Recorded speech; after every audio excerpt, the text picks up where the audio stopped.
Make yourself unforgettable. How to become the person everyone remembers and no one can resist.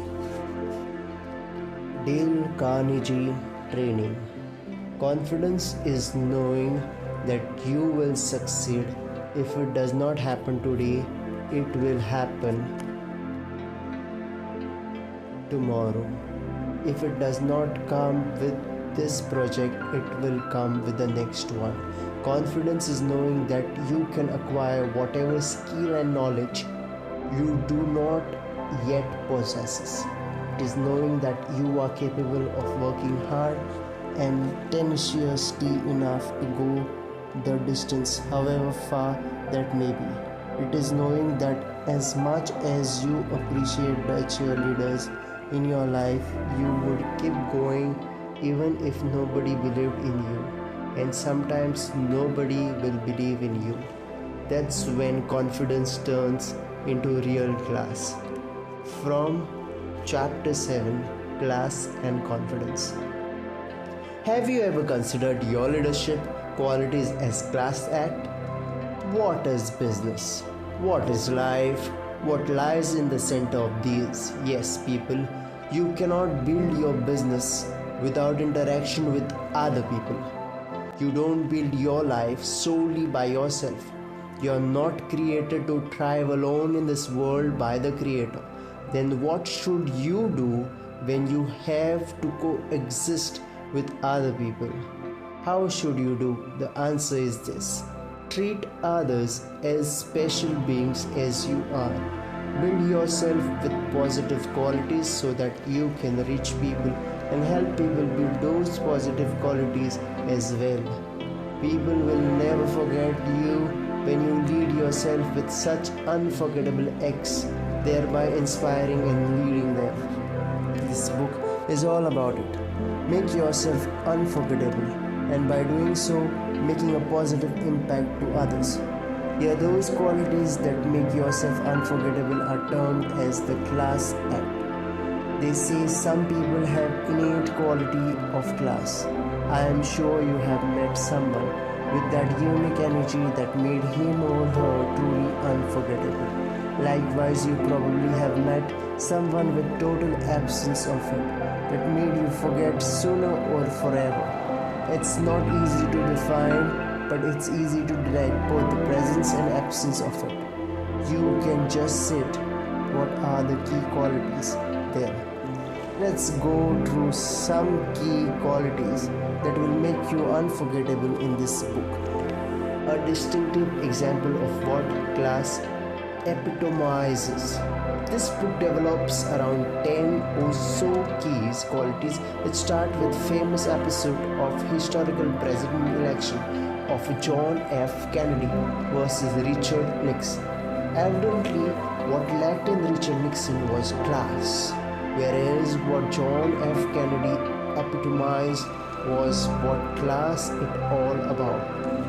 is all about. According to the author, despite the fact that John F. Kennedy was comparatively new and less established name, the decisive victory to the first ever TV debate was possible because John F. Kennedy's class advantage came in that he seemed cool, calm, and in control.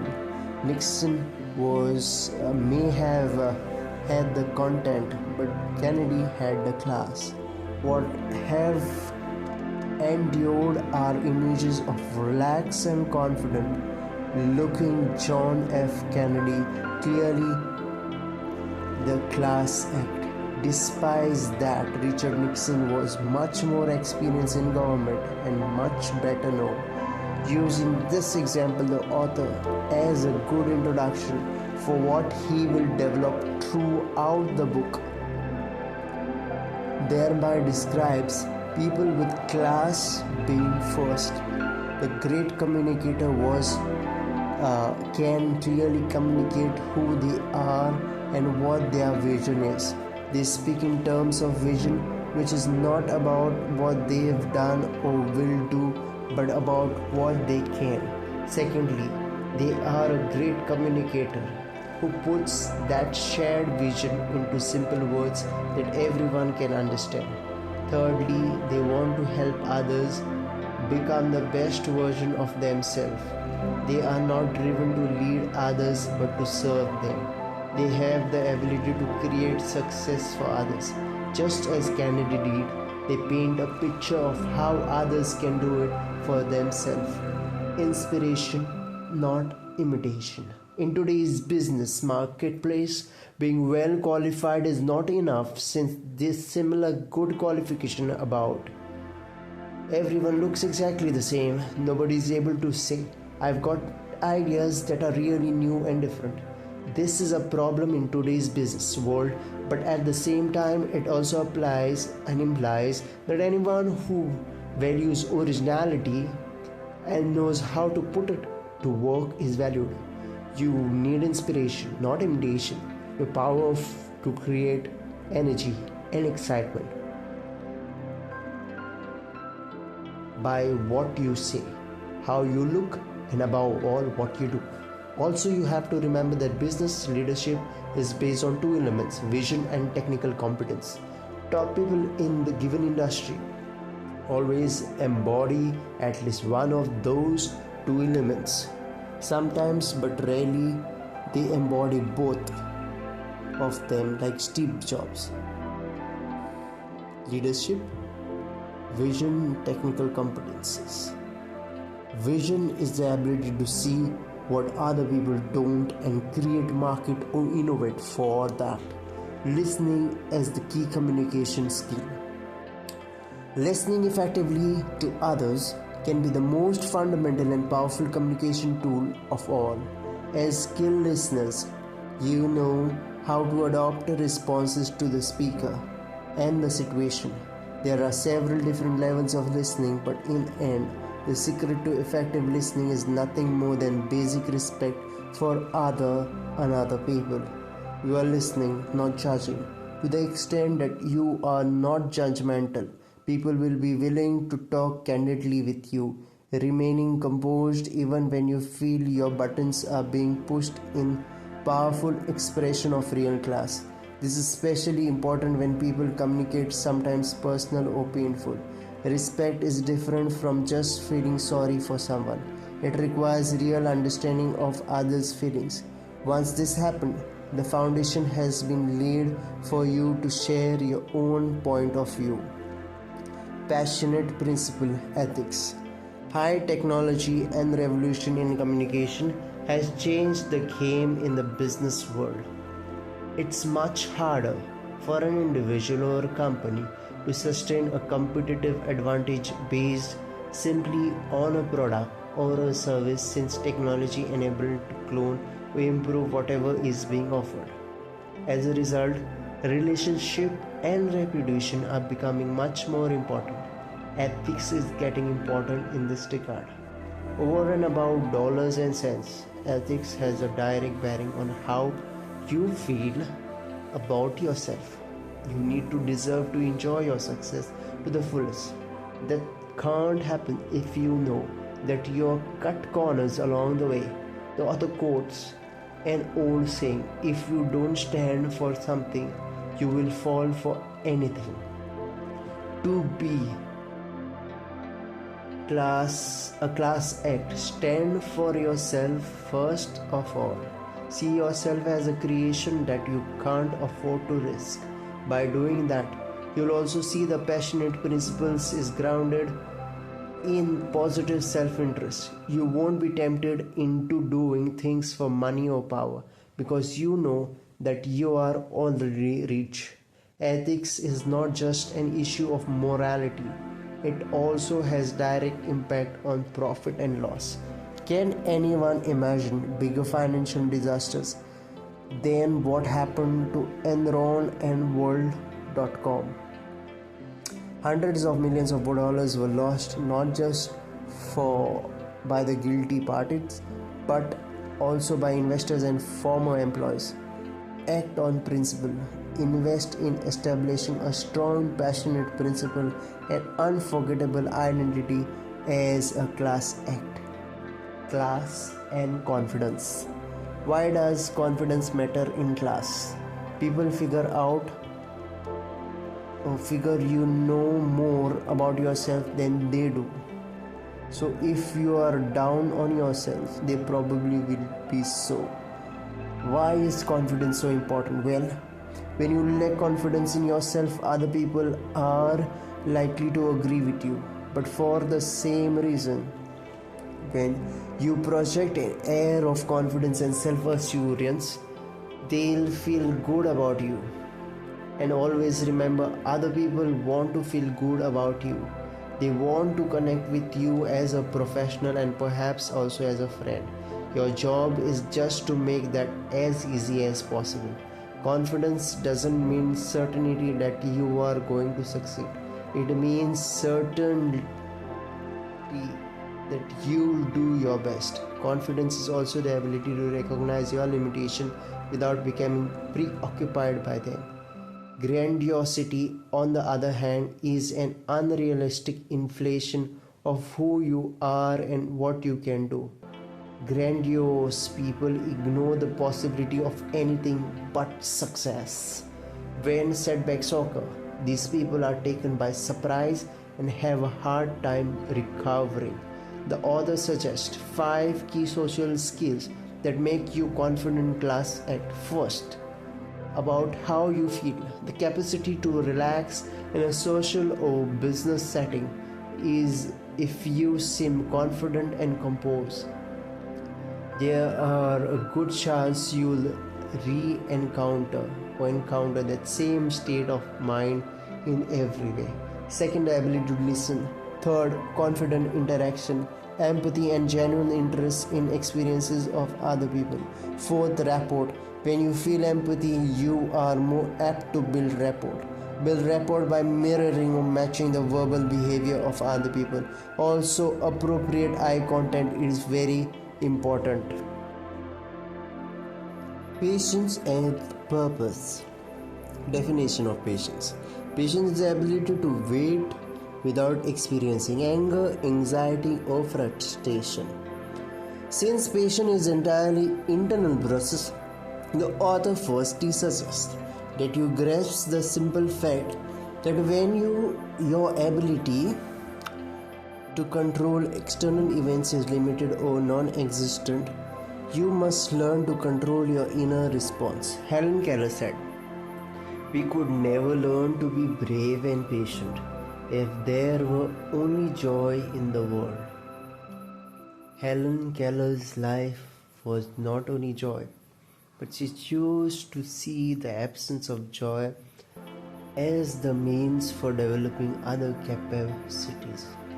As she said, use the joyless experience you are having the learning patience.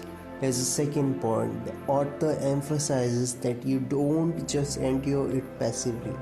You don't make a fool of yourself by externalizing it. Instead, turn it into an active opportunity for growth. The author suggests us use those 2 principles to create a kind of test for yourself. Challenge yourself to suppress your anger, anxiety, and frustration. Make a conscious effort. Handle pervasive experience, waiting in our lives and difficulties to go with it with good humor, with class, and most of all, patience.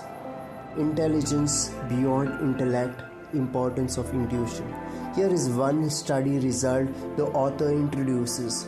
A leading business school studied 2,000 CEOs whose companies had doubled their profit in the past 5 years. 80% of these executives reported that they relied on intuition approaches to reach important decisions. They studied all relevant informations and available data, but they still came to conclusion based on factors that could not be quantified. So often the best decision is hunch that defines logic.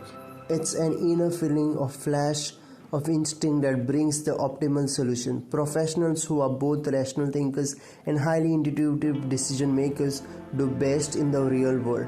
They have a distinct advantage in meeting challenges and solving problems. A class act knows that at times things won't work out as well as hoped. When that happens, unforgettable people know how to make the best of it. They also trust that things will happen differently next time. And sometimes things will not only happen differently but in ways you never expected.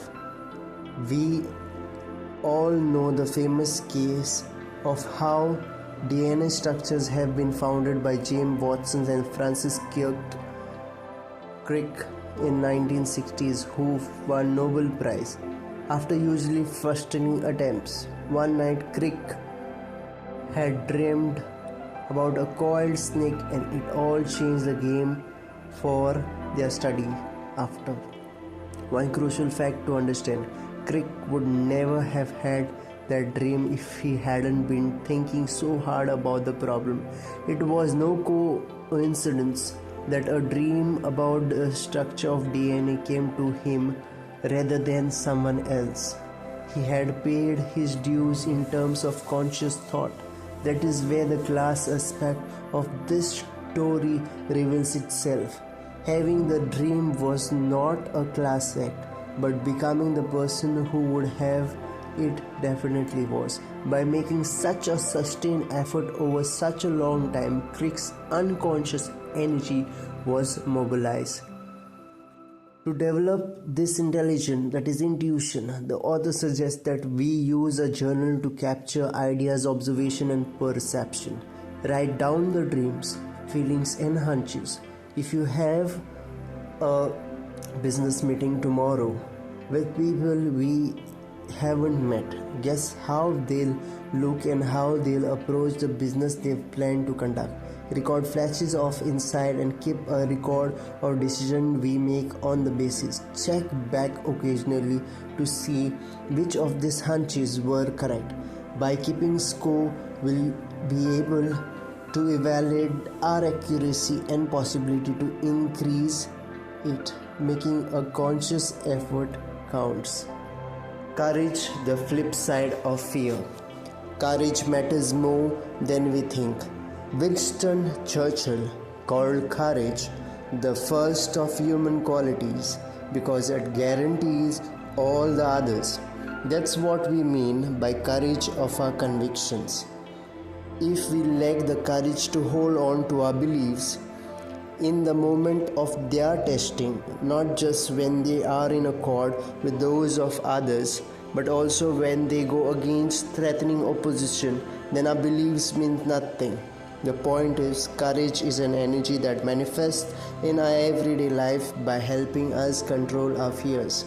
Fear of failure is closely related to fear of criticism and fear of rejection. Unforgettable people master their fear of failure, but others are incapacitated by it. But the largest sense, there is no failure, there is only feedback. Successful people look at mistakes as outcomes or results, not as failures. Unsuccessful people looked at mistakes as permanent and personal. Buckminster Fuller wrote, "Whatever humans have learned had to be learned as a consequence only of trial and error experience. Humans have learned only through mistakes. Most people self-limit themselves. Most people do not achieve a fraction of what they are capable of achieving because they are afraid to try and because they are afraid they will fail." The author makes an important case about fear. You are not afraid for your life. You are afraid of making a mistake. You are afraid of failure. Most often, you are just afraid of making a fool of yourself. To help with this, he asks us to remember that fear in the modern world is almost always a reaction to what's going on in your mind because it's usually not going on anywhere else. Understanding that fear begins in the mind is a crucial step towards reacting courageously. Your brain may instinctively react with fear, but just by understanding the reaction, you can gain access to courage. In dealing with fear versus courage, You must bear in mind at all times that discouragement is a part of the game. You will feel discouraged at times, which is when you must show the most courage.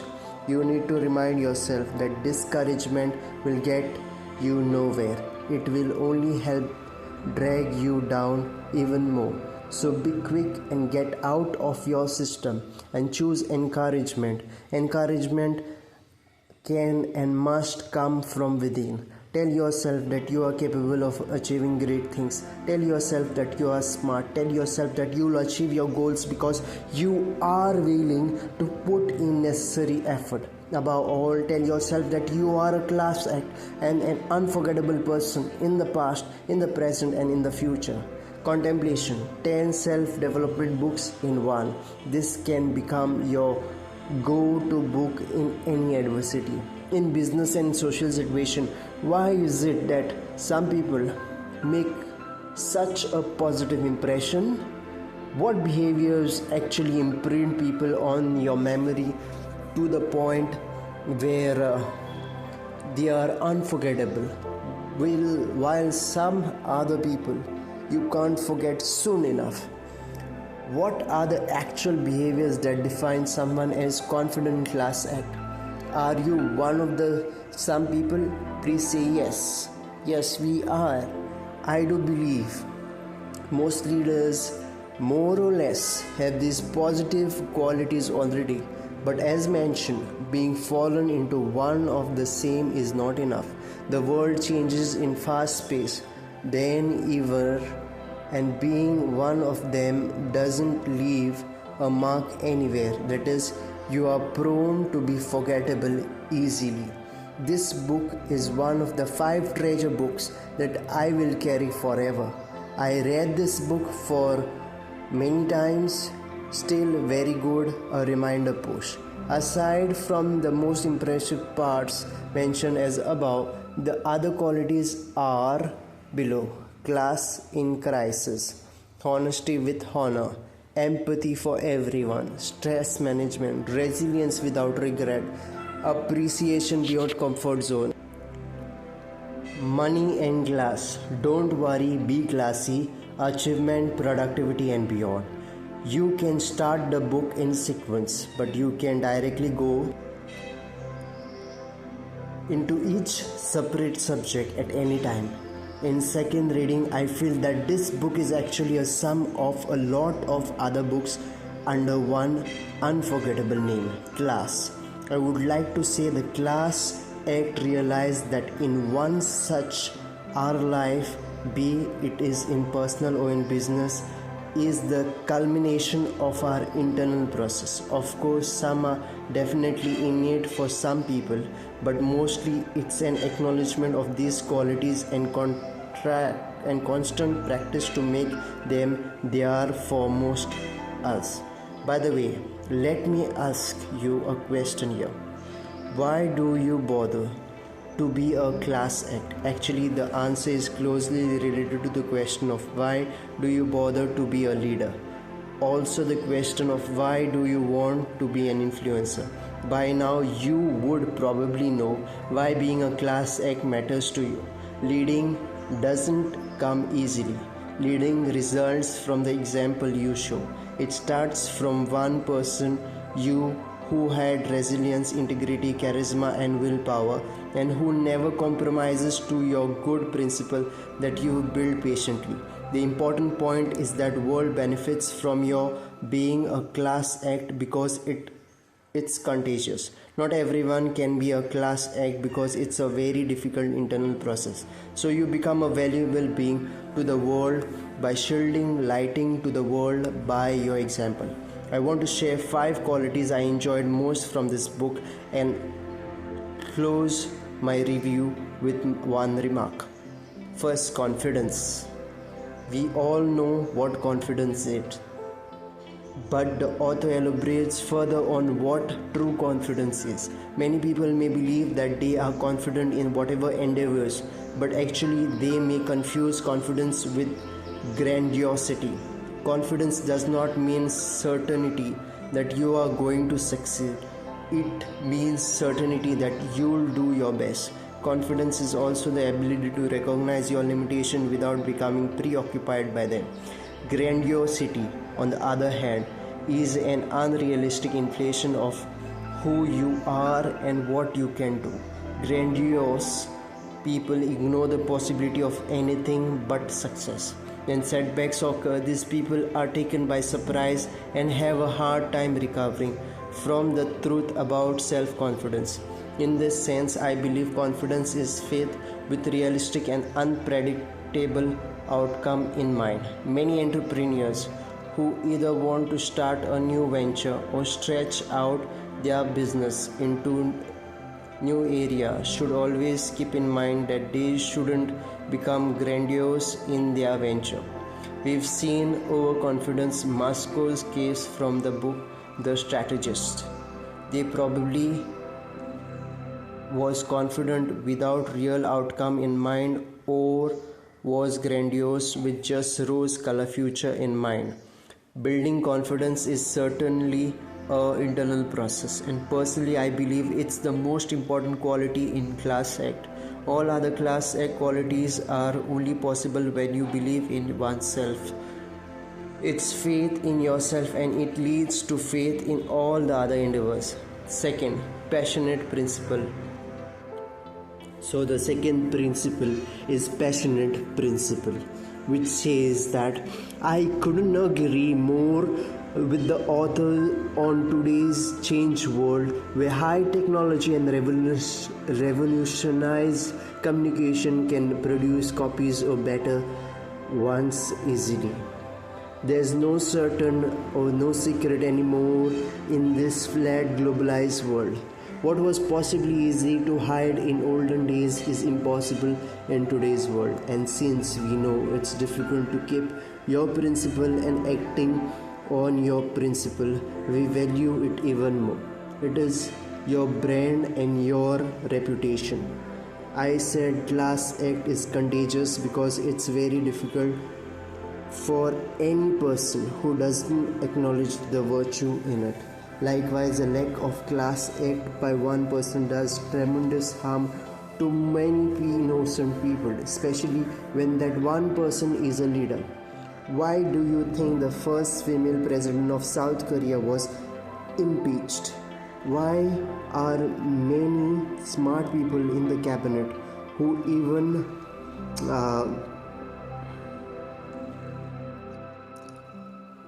dealt with law in prison? How did one person who certainly lacked personal principle in Enron drive the whole nation's economy into chaos? The bigger issue is the damage in one's country does not stop in one specific country anymore in this everything interconnected flat world in our time. Another excellent point discussed by the author is about the today's business ethics. We are writing more laws, we are enacting more criminal statutes with harsher penalties. Strengthening laws is understandable, but it is also unlikely to solve the ethical problems of corporate life. The reason is criminal law cause people to focus on what is legal rather than what is right. Today, the federal criminal law includes more than 300 fraud and misinterpretation statutes. Most go far beyond anything our law used to cover. With all this criminal law, we ought to have achieved a high level of corporate honesty by now. Current events suggest otherwise. Maybe that's because we've turned what used to be moral questions into legal technicalities. In today's world, executives are more likely to ask what they can get away with legally than to worry about what's fair and honest. As more criminal laws cover technical violation, more of those white-collar criminal trials will deal with technicalities. The result may be trivialize corporate crimes and undermine respect for law in general. The word wrong loses its bite. Expanding the criminal fraud laws may be an easy political call but it is not a solution. We may wind up with tougher penalties, but we won't get more principled behavior from the limits of laws. This discussion on passion principle made me ponder on this subject for some time. In today's business world, everything is commercialized and measured that way. Right versus wrong seems to have lost its value long time ago. Where do we have to start? I found the answer from here.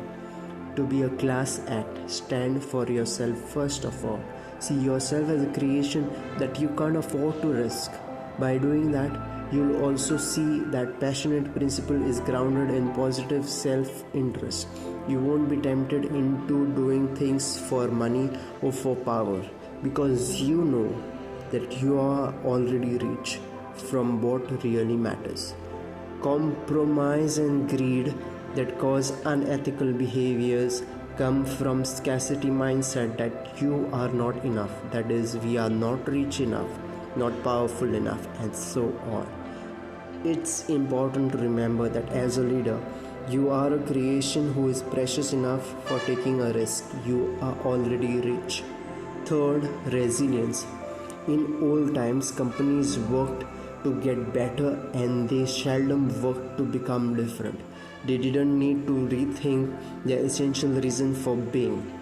But today, fundamental change is essential, not only for companies as a whole, but also for the human being comprised by them. Collectively and individually, success no longer hinges on momentum or market share. It demands resilience, the power to dynamically reinvent yourself as circumstances change.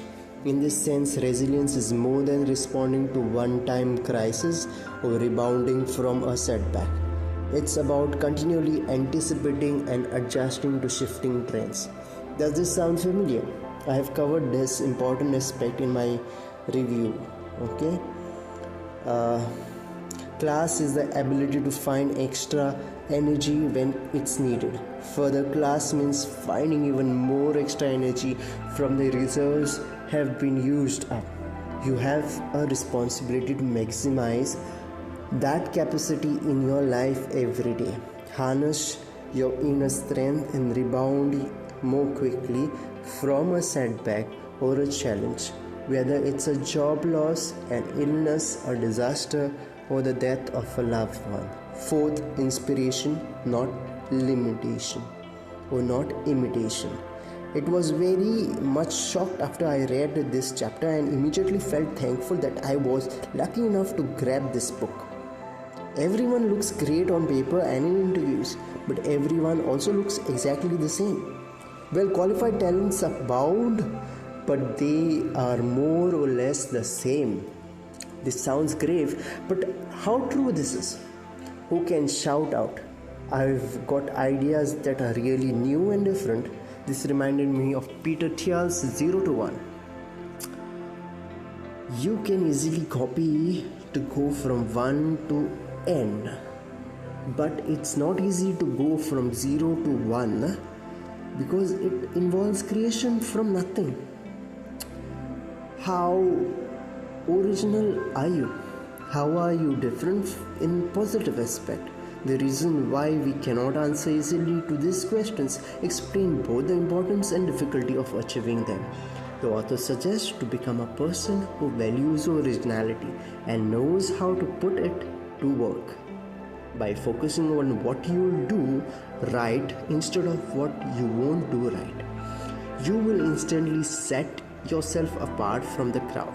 For this, you need to have an insight about your strengths and weaknesses and the intelligence about how to maximize your contribution. And most of all, you need to have inspiration, the power to create energy and excitement by what you see, how you look, and above all, what you do. I would like to interpret this. Find what you love, do what you can do best, and share this passion with what you can say, how you look, and what you do. Fifth, how to do. This book is very good both to leaders and to managers. We instinctively know and understand what qualities are to be class act, but it's not easy to move down to how to stage. The good point of this book is to cover how to do it in real and practical terms for most of the qualities throughout the book, such as in how to build confidence in your team or stress management. The book finishes its long list of class act qualities with how productivity you will drive through and achieve the result. I hope you decide to be a class act from today and become an unforgettable person. What for? For your self-interest and for a better world that will be made by your example. I am leaving the quote from this book on achievement, productivity and beyond. Achievement, productivity and beyond. Most personal development books begin with a focus on the real world achievements that can take many forms, from goal setting to wealth building to ascending the corporate ladder. But we are saving achievements for the last, not because it's unimportant, but because it's the culmination of everything a class act strives for. No class act would want material rewards without earning those rewards and earning them in something. Class acts definitely know how to do. They deliver even more than they promise. They do it even sooner than you agreed upon. And if they don't make it look easy, they at least seem to enjoy the challenges. In short, class acts are real achievers emotionally, spiritually, and almost always financially. Lastly, there's one point that I want to mention about this book. There are no pictures or no visual description that may help appeal easily to the readers.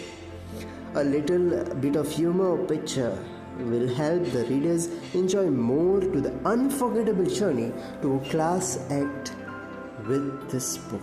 So I would rate this book 4 out of 5. Thank you.